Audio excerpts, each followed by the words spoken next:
कृष्ण, मुझे जाना होगा। अभी कहाँ जा रही हो राधे? और यदि इस समय तुम जाओगी तो भोजन का प्रबंध कौन करेगा? मैं बहुत बड़ी दुविधा में हूँ कृष्ण। मैंने ज्येष्ठा को वचन दिया है, उसे पूर्ण करना होगा और मैं स्वयं जाकर उनके प्रेमी को घाट से लाने वाली हूँ। राधे, इस समय महत्वपूर्ण। मैं जानती हूँ गुरुवर का सम्मान अत्यंत आवश्यक है, इसलिए मैंने पूरी खीर बना दी है। अभी तक पक गई होगी और मुझे पूर्ण विश्वास है कि सबको वो अत्यंत स्वादिष्ट लगेगी। राधा, खीर तो सबको अवश्य भाएगी और खीर खाने के पश्चात देखना सबके मुख से कुछ ना कुछ विशेष अवश्य निकलेगा। हाँ, और तुम चिंता मत करो कृष्ण, ज्येष्ठा है ना, वो सबको आदर पूर्वक भोजन परोस देंगे, है ना ज्येष्ठा? हाँ राधा, तुम निश्चिंत होकर जाओ। मेरी भोली राधे, मेरी बात सुनो। तो अभी के लिए रुक जाओ, कहीं मत जाओ। कृष्ण, तुम भूल रहे हो कि तुमने मुझे वचन दिया था। तुमने ही मुझे वचन दिया था ना कि ज्येष्ठा की सहायता करने से नहीं रोकोगे। ठीक है, नहीं रोकता। जा।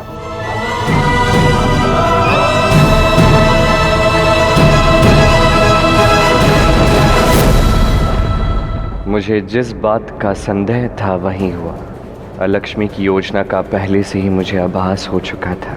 मुझे तुम्हें वचन तो देना पड़ा रहा था, किंतु मैं ये नहीं चाहता था कि तुम ऐसे समय पर ज्येष्ठा की सहायता करो जब तुम स्वयं संकट में पड़ जाओ। क्या हुआ मेरे प्रियतम? बड़े ही चिंतित लग रहे हैं आप। कुछ भी अनुचित नहीं होगा क्योंकि सब कुछ योजना के अनुसार हो रहा है, मेरी योजना के अनुसार।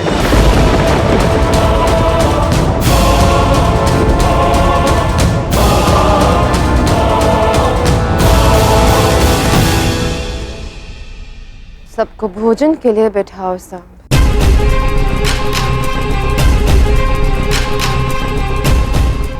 आदरणीय गुरुदेव, मेरा आप सबसे यही अनुरोध है कि आप सब सह प्रेम भोजन के लिए विराजमान हो जाइए।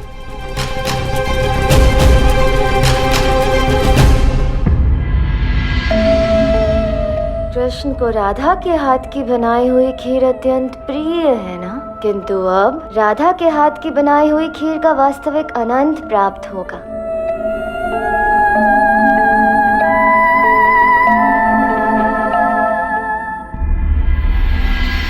ज्येष्ठा ने तो यही स्थान बताया था, किंतु यहाँ तो कोई नहीं आया।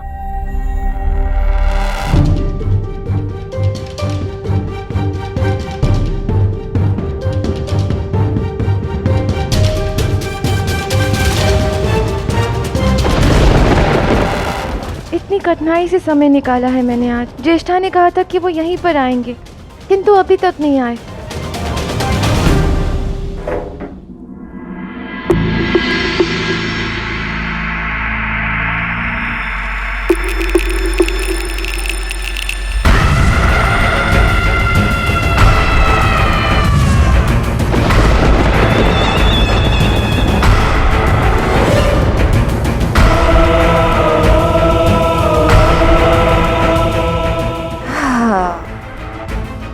खीर तो अत्यंत स्वादिष्ट बनी है, बिल्कुल उस शीतल पेय की भांति।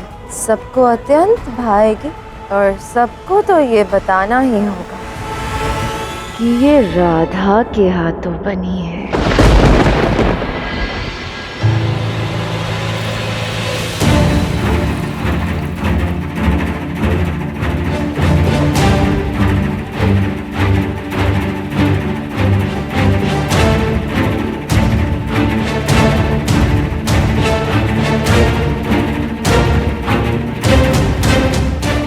ये उत्तम हुआ ना खाना कि राधा ने स्वयं अपने हाथों से सबके लिए खीर बनाई है। अब राधा के हाथों से बनी हुई खीर खाकर तो गुरुदेव और अन्य ऋषिगण अवश्य प्रसन्न हो ही जाएंगे। प्रसन्न होंगे या नहीं, ये तो समय ही बताएगा था।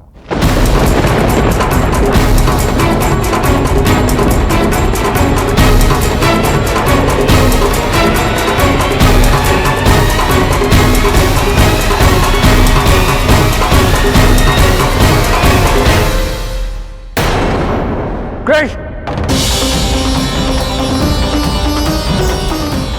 ये कैसा हास्य और व्यंग किया जा रहा है? ये दुर्व्यवहारी नहीं बल्कि घोर अपमान भी है ऋषि मुनियों का।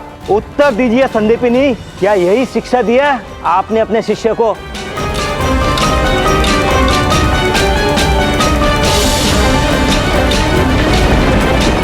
देवी, यदि आपने इसी समय सहायता नहीं की तो ऋषि संदीपनी राधा को श्राप दे देंगे।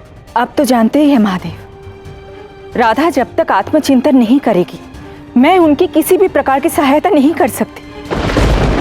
मैं विवश हूं महादेव। मेरा धैर्य समाप्त होता जा रहा है। अभी तक वो नहीं आए, अब मुझे जाना होगा। नहीं नहीं नहीं नहीं नहीं, यदि कृष्ण मेरे स्थान पर होता तो वो ऐसा कभी नहीं करता। मुझे अपना वचन पूर्ण करना चाहिए। प्रणाम।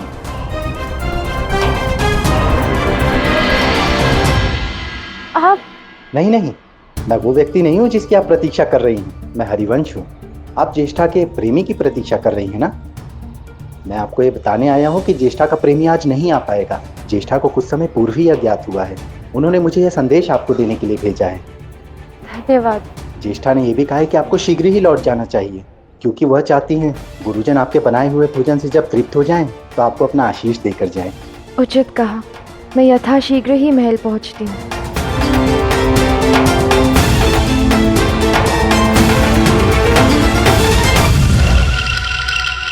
शीघ्र जाओ राधा, अति शीघ्र। अब तुम्हें आशीष मिलता है या श्राप, ये तो तुम्हें वहां पहुंचने पर ही ज्ञात होगा। जहाँ ऐसा अनादर, ऐसा अपमान हो, वहाँ रुकना अपराध है।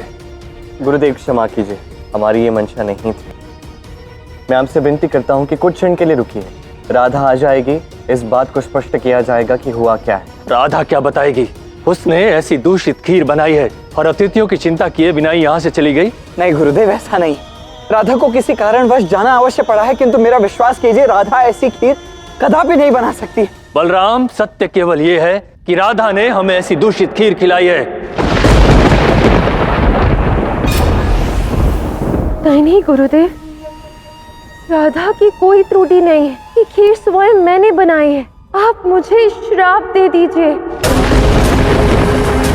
मैंने ये खीर राधा की विधि के अनुसार बनाई है। जैसे राधा ने मुझे आदेश दिया मैंने वैसा ही किया। अर्थात ये विधि राधा ने ज्येष्ठा को बताई है, तो ये राधा की ही त्रुटि है।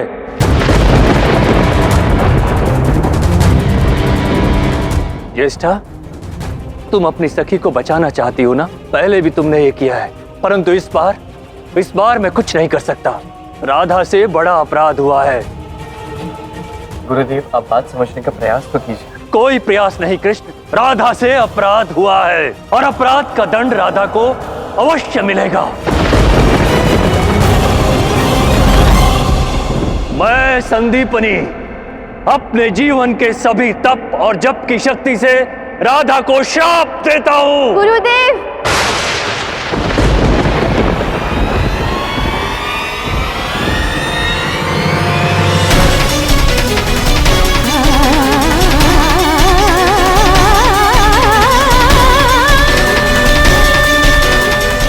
क्षमा कीजिए गुरुदेव, मुझसे अपराध हुआ है, किंतु श्राप देने से पूर्व एक बार मुझे मेरी बात रखने का अवसर तो दीजिए। तुम अपने पक्ष में क्या कहना चाहती हो, कहो। श्राप देने से पूर्व एक बार वो कथा जो कृष्ण ने हमें सुनाई थी धान्य लक्ष्मी की, एक बार उस पर ध्यान दीजिए गुरुदेव। मैंने तुम्हें तुम्हारा पक्ष रखने के लिए कहा है राधा, कथा से इसका क्या संबंध है? कृष्ण की सुनाई कथा से जितना मैं समझी हूँ मात्र वही मैं आपको बताना चाहती हूँ गुरुदेव। आज्ञा है, मैंने सदैव से ही जितने प्रेम से कृष्ण के लिए खीर बनाई है उतने ही प्रेम से ये खीर भी बनी थी। मेरे प्रेम की मैं स्वयं साक्षी हूँ और ये भी मानती हूँ कि उसी प्रेम और समर्पण से बनी है ये खीर। यहाँ कोई भी भोजन दुष्ट और स्वाधीन नहीं हो सकता गुरुदेव। खीर दुष्ट और स्वाधीन तभी हो सकती है जब किसी प्रकार से धान्य लक्ष्मी का अपमान हुआ हो। स्मरण कीजिए कि आप सब में से किसी ने भी धान्य लक्ष्मी का अपमान किया है। यदि आप में से किसी ने भी धान्य लक्ष्मी का अपमान किया होगा तो ये संभव है कि आज की ये दुर्घटना उसी का परिणाम है।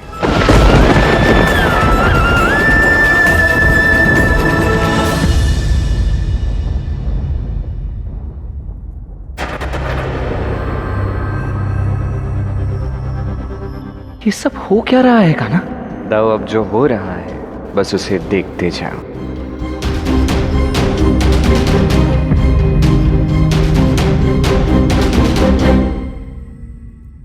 राधा की बात सत्य है।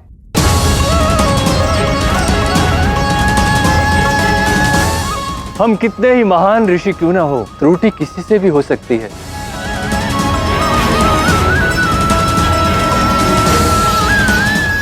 धान्य लक्ष्मी रुष्ट है, इसीलिए हम सबके साथ ये दुर्घटना घटी है। हमसे कभी ना कभी अपमान हुआ है धान्य लक्ष्मी का। अब जब आप सब अपनी त्रुटि स्वीकार कर चुके हैं तो क्यों ना हम धान्य लक्ष्मी से एक बार क्षमा याचना कर लें। मुझे पूर्ण विश्वास है कि भोजन पुनः स्वादिष्ट हो जाएगा।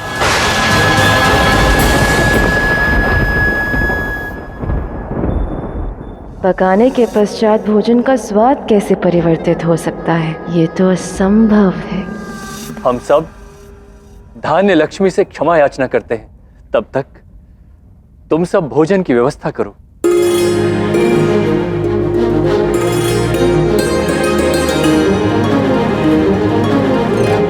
देवी, राधा ने सही समय पर पहुंचकर संकट को टाल दिया। हाँ महादेव, राधा ने कथा के अनुसार धान्य लक्ष्मी के महत्व को समझ लिया है।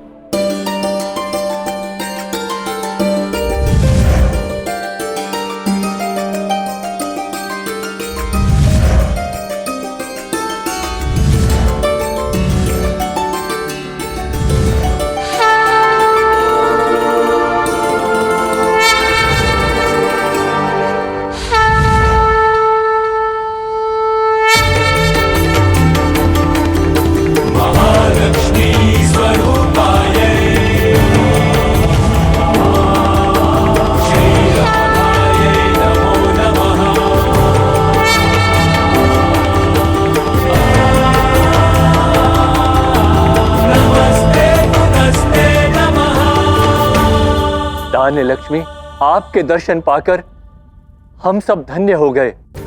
मैं यहाँ पर उपस्थित सभी ऋषि मुनि और अपनी ओर से आपसे क्षमा याचना करता हूँ।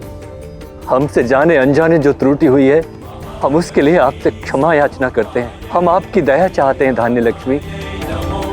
हमारा अपराध क्षमा कीजिए माँ।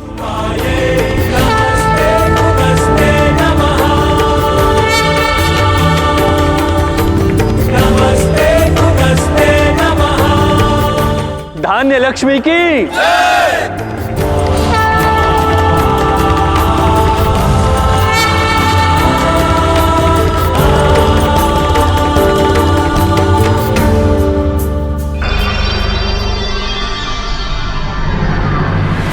अब आपकी क्या योजना होगी? खीर तो मैं दूषित कर ही चुकी हूँ और रसोई में कोई और भोजन है ही नहीं।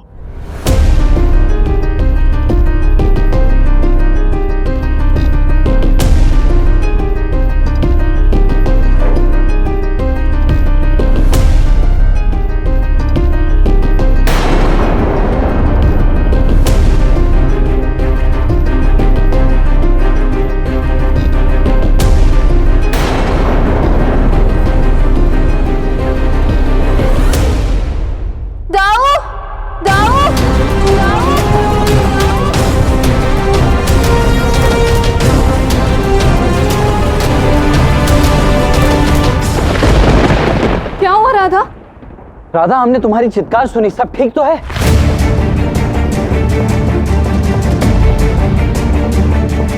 क्या हुआ राधा, बताओ। पता नहीं कैसे ये क्या सारे पकवान है रसोई में।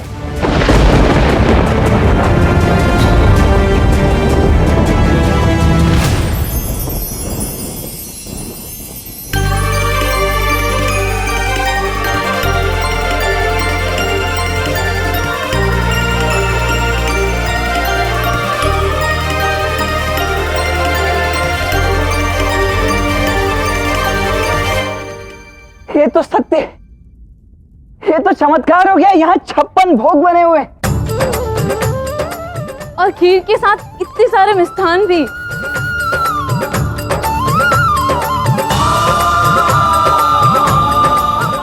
ये सब तुमने किया है ना कान्हा? नहीं था, ये मेरा प्रभाव नहीं है, अपितु ये धान्य लक्ष्मी की कृपा है। सत्य कहा तुमने राधा, धान्य लक्ष्मी पुनः एक बार प्रसन्न हो गई। अब आएगा ना आनंद गुरुवर और अन्य ऋषिगणों को भोजन परोसने में। आओ सभी को भोजन कराते हैं। मैं धान्य लक्ष्मी के साथ साथ ज्येष्ठा को भी धन्यवाद देना चाहती हूँ। प्रतीत होता है उन्होंने ही मेरी अनुपस्थिति में ये सब भोजन बनाया है। हाँ, बात तो तुम मुझे ही कह रही हो राधे, धन्यवाद तो ज्येष्ठा को भी कहना चाहिए। और जब तुम अपना आभार व्यक्त करोगे तो निश्चित रूप से देखना कि ज्येष्ठा के मुख पे कितनी प्रसन्नता आती है। हाँ,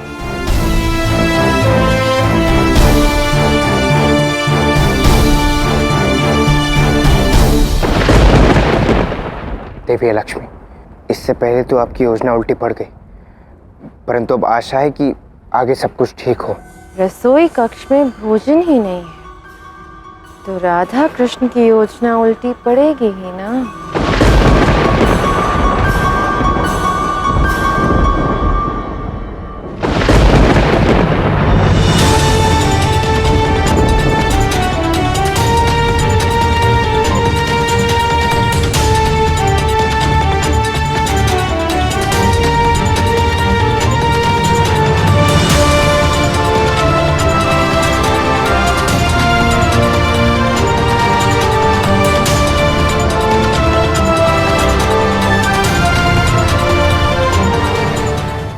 ये क्या देवी लक्ष्मी, आप तो कुछ और ही कह रही थी। 56 भोग राज रसोई में। अब क्या होगा देवी लक्ष्मी? अभी तक किसी ने इस भोजन को चखा नहीं है। जब सब भोजन करेंगे तब ज्ञात होगा।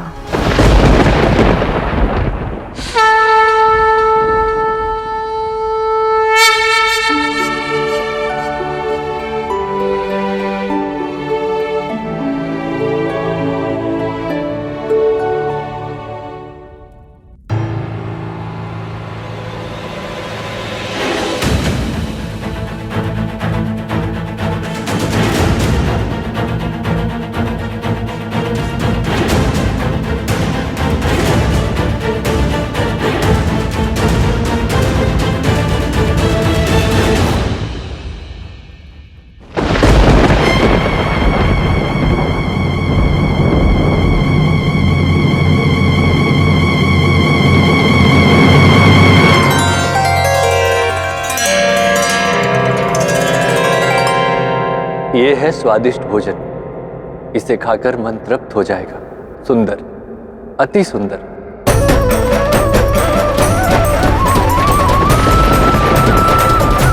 सत्य है, हम पर धान्य लक्ष्मी की कृपा हो गई है, हमारी भूख पुनः लौट आई है। ज्येष्ठा, ये सब आपकी सहायता के बिना संभव नहीं था। मेरी सहायता? कैसे राधा? यदि आपने ये सारा भोजन नहीं बनाया होता तो गुरुदेव तृप्त ही नहीं होते। धन्यवाद। मैं तो ऋषियों को तृप्त ही रखना चाहती थी, जिसे क्रोध में वो तुम्हें श्राप दे दे राधा।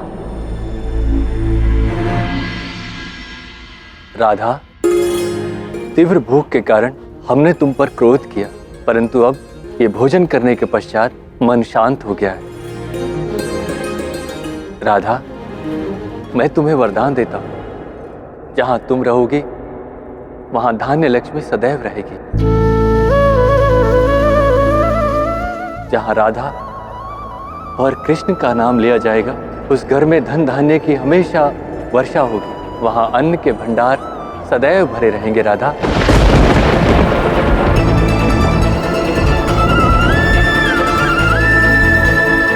ऋषिवर, ऐसा ही कल्याणकारक वरदान आप ज्येष्ठा को भी दे दीजिए।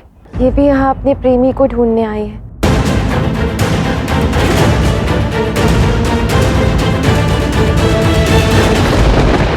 क्यों नहीं राधा, तुम कह रही हो तो मैं मना कर ही नहीं सकता।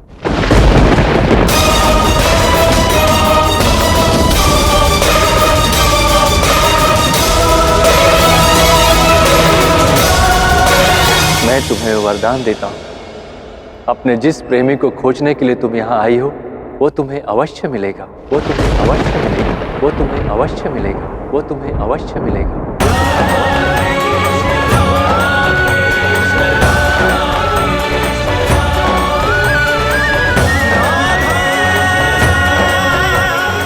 कितनी भोली हो तुम राधा।